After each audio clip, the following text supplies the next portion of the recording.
प्रत्येक बँकेमध्ये सीसीटीव्ही असतात, त्यामुळे बँकांमध्ये काय सुरू आहे याचा तपास करावा। जे खरं असेल ते दिसेल। जर आम्ही काही गैरवापर केलेला असू तर तेही दिसेल। पैसे वाटपासंदर्भातल्या आरोपांबद्दल अजित पवारांची प्रतिक्रिया। प्रत्येक पक्षाचे बूथ एजंट असतात, प्रत्येकाकडे कॅमेरा असतो। संध्याकाळी 6 वाजेपर्यंत जे लोक रांगेत असतात त्या सगळ्यांचं मत काउंट केलं जातं। मतदान टक्केवारीच्या आरोपांबद्दल अजित पवारांची प्रतिक्रिया। मोदी, अदानी, अंबानी यांच्यावरती बोलणार नाही। पंतप्रधानांवरती बोलण्याइतका आपण मोठे नाही। त्या विषयाची आपल्याकडे जास्तीची माहिती नाही, त्यामुळे उद्धव ठाकरे काय बोलले याची कल्पना नाही। अजित पवारांची सावध प्रतिक्रिया। अमित शहा महाराष्ट्राचं राजकारण चालवतात हे धादांत खोटं। आम्ही आमच्या बैठका घेतो आणि निर्णय सुद्धा आम्ही कुणाच्या दावणीला बांधील नाही। अजित पवारांचं विधान। भाजपसोबत जाण्याबद्दल चर्चा झाली हे पवारांनी कबूल केलं, हे काही कमी नाही। जर भाजपसोबत जायचंच नव्हतं तर दिल्लीला जाऊन चर्चा का केली? मग मुंबईत येऊन शिवसेनेसोबत जाण्याचा निर्णय का घेतला हे तत्कालीन नेत्यांना माहीत होतं। अजित पवारांचं वक्तव्य। बीडमध्ये आज शरद पवारांची सभा। महाविकास आघाडीचे उमेदवार बजरंग सोनावणेंच्या प्रचारासाठी संध्याकाळी 6 वाजता मोंढा मैदानात सभेचं आयोजन। लोकसभा निवडणुकीच्या पार्श्वभूमीवर 17 मेला शिवाजी पार्क मैदानावर सभा घेण्यासाठी मुंबई महानगरपालिकेकडे मनसे आणि ठाकरे गटाचा अर्ज। या अर्जांवरती अद्याप निर्णय नाही। ठाकरे गटानं बीकेसी मैदानाची चाचपणी सुरू केली असल्याची माहिती। महायुतीच्या उमेदवारांसाठी 15 मेला पंतप्रधान मोदींची मुंबई सभा। पंतप्रधान मोदी आणि राज ठाकरे पहिल्यांदाच एकाच मंचावर येणार। मनसेचे नेते बाळा नांदगावकरांची माहिती। अतृप्त आत्मा 50 वर्ष नाही तर 56 वर्ष महाराष्ट्रामध्ये भटकतोय, पण त्याला मोदींसारखी व्यक्ती मिळाली नाही। शरद पवारांचं मोदींना उत्तर। देशाचा पंतप्रधान येतो, आमच्यावर टीका करतो, हा आमचा बहुमान। श्रीगोंद्यामधल्या सभेत शरद पवारांचं विधान। राष्ट्रवादी काँग्रेसची ताकद वाढत असतानाच पक्षाच्या नेत्यांना बदनाम करण्याचे जाणीवपूर्वक प्रयत्न झाले। आम्हाला बदनाम करण्याचं काम तत्कालीन मुख्यमंत्री पृथ्वीराज चव्हाण आणि काँग्रेसनं केलं। प्रफुल्ल पटेलांचं वक्तव्य। ठाकरे गटाच्या नेत्या खासदार प्रियंका चतुर्वेदी यांचे एकनाथ शिंदेंबाबत वादग्रस्त विधान। सिनेमाचा दाखला देत श्रीकांत शिंदे यांच्या कपाळावरती मेरा बाप गद्दार है असं लिहिल्याचं वक्तव्य।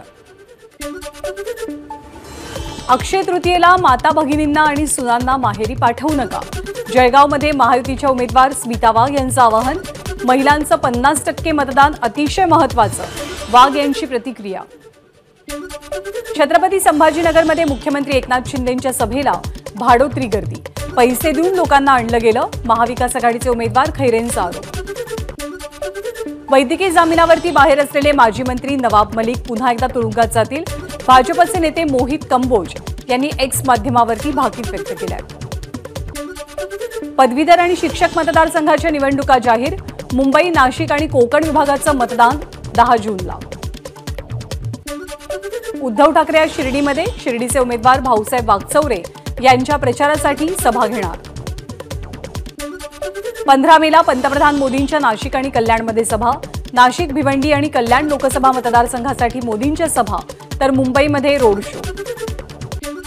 आदित्य ठाकरे आज मावळ लोकसभा मतदारसंघाच्या दौऱ्यावर। मावळचे लोकसभेचे उमेदवार संजोग वाघेरे यांच्या प्रचारासाठी आदित्य ठाकरेंच्या कर्जत आणि उरणमध्ये सभा।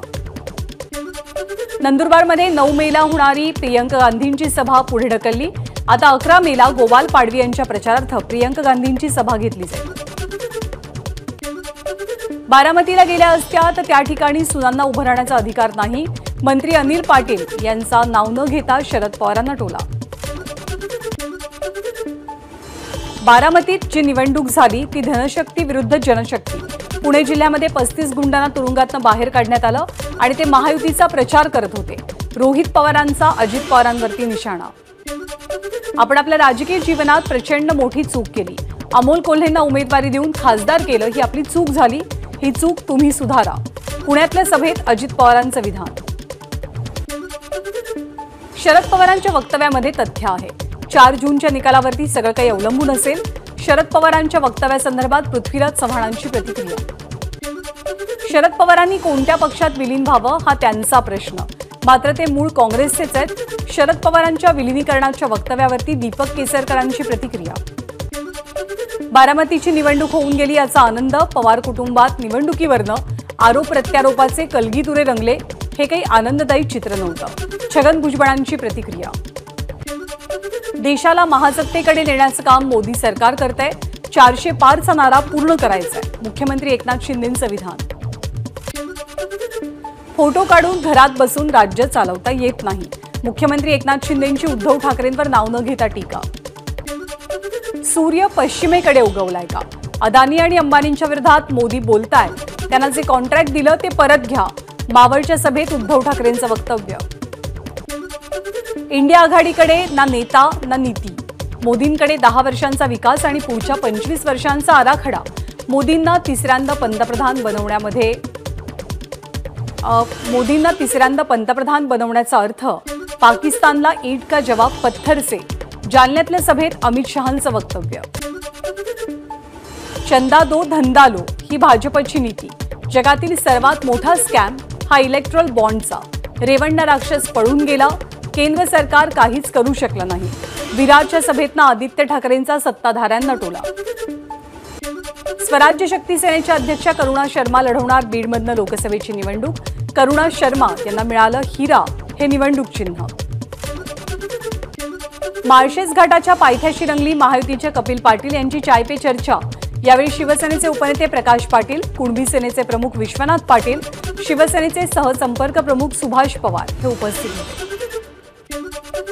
ठाण्यामधील शिवसेनेच्या पाचपाखाडी चंदनवाडी शाखेमध्ये शिवसेनेचे उमेदवार नरेश म्हस्केंकडनं शक्ती प्रदर्शन. नक्षलवादी भागात असताना एकनाथ शिंदेंची सुरक्षा काढली, कारण त्यांना ठार मारायचं होतं. आदित्य ठाकरेंना मुख्यमंत्री करण्यासाठी हे करण्यात आलं. राजू वाघमारेंचा उद्धव ठाकरेंवरती गंभीर आरोप. देशात तिसऱ्या टप्प्यात एकूण मतदानाची आकडेवारी 65.68%, तर राज्यातील मतदानाची एकूण आकडेवारी 63.55%. कोल्हापूर लोकसभा मतदारसंघात 71.50%, तर हातकणंगले लोकसभा मतदारसंघात 71% मतदान. कोल्हापूरचे जिल्हाधिकारी अमोल एडगे यांची माहिती.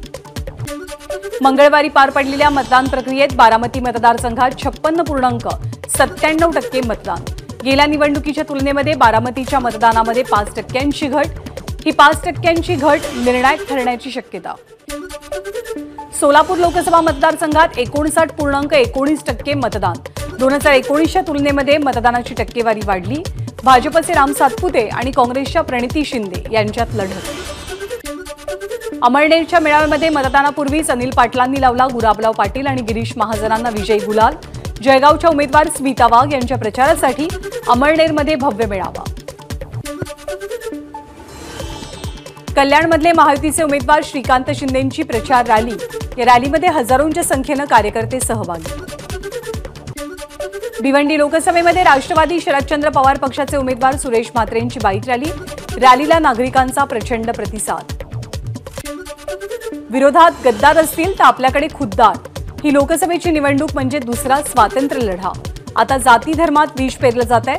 नवी मुंबईतल्या ठाकरे गटाच्या प्रचार सभेतनं अभिनेते किरण मानेंचं वक्तव्य. कल्याणमध्ये श्रीकांत शिंदेंच्या मातोश्री आणि पत्नी वृषाली शिंदे यांनी दास परिवार सदस्यांची भेट घेतली. त्याचप्रमाणे दास समर्थकांसोबत अधिष्ठानचं दर्शन घेतलं.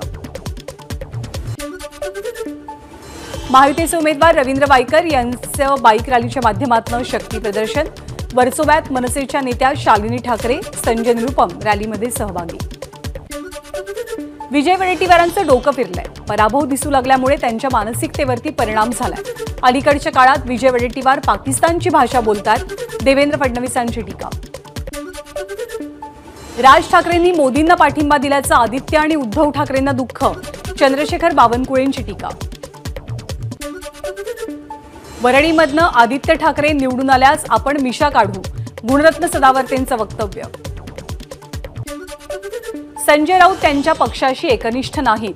शालेय शिक्षण मंत्री दीपक केसरकरांची टीका. आमचं बंड स्वाभिमानासाठी आणि शिवसेनेच्या अस्तित्वासाठी होतं, केसरकरांचं विधान.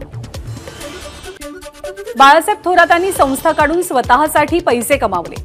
बाळासाहेब थोरात जातीय पुढारी. काँग्रेसचे माजी प्रवक्ते राजू वाघमारे यांची टीका. जिथे जिथे मनोज जरांगेंच्या सभा होतील तिथे तिथे आमचे मेळावे होतील.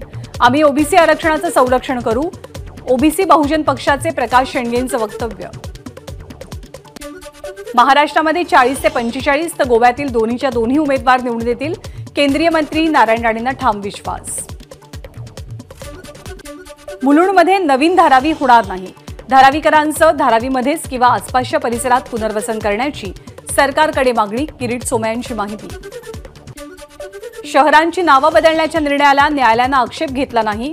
जर कुणी याचा विरोध करत असेल तर तो न्यायालयाचा अवमान ठरेल. संभाजीनगरमधल्या मेळाव्यात देवेंद्र फडणवीसांचं वक्तव्य. 15 मेला दिंडोरी लोकसभा मतदारसंघात पंतप्रधान मोदींची जाहीर सभा. सभेच्या पार्श्वभूमीवर पोलीस महासंचालिका रश्मी शुक्लांनी घेतला सुरक्षेचा आढावा. अक्षय तृतीयेच्या निमित्तानं एपीएमसीमध्ये 1 लाख आंब्यांच्या पेट्यांची आवक. दक्षिणेमधला आंबाही दाखल. कोकणातनं 47,000 तर इतर राज्यातनं 53,000 पेट्यांची आवक. वाशिममध्ये संत्रा पिकाला भाव मिळत नसल्यामुळे शेतकरी आर्थिक संकटात. शेतकऱ्यांना 4 एकरावरची 600 संत्रा झाडं उपटून फेकली. वर्धा आणि अमरावती जिल्ह्यात गारपिटीची शक्यता. हवामान विभागाकडून ऑरेंज अलर्ट जारी. राज्यात उष्माघाताचे रुग्ण वाढले. मार्चपासून आतापर्यंत 202 उष्माघातांच्या रुग्णांची नोंद. बुलढाणा शहराला पाणी पुरवठा करणाऱ्या येळगाव धरणात 17% पाणीसाठा शिल्लक. शहरातल्या नागरिकांनी पाणी जपून वापरण्याचं नगरचे मुख्याधिकारी गणेश पांडेंचं आवाहन. भंडारा जिल्ह्यात अवकाळी पावसाचा 157 गावातल्या 4,373 शेतकऱ्यांना फटका. अवकाळीमुळे भात पिकांसह पालेभाज्यांचंही मोठं नुकसान.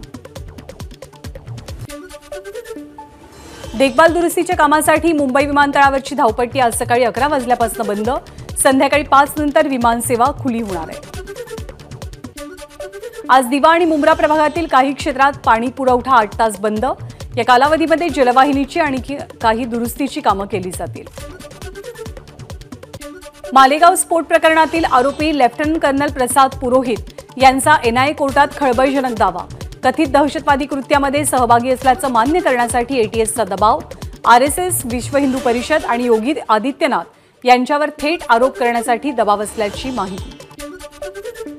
सलमानच्या घरावरच्या गोळीबारात अटक करण्यात आलेल्या 5व्या आरोपीच्या चौकशीतनं धक्कादायक माहिती समोर.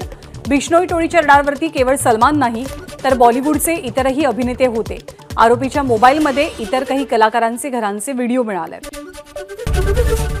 एबीपी माझा, उघडा डोळे बघा नीट.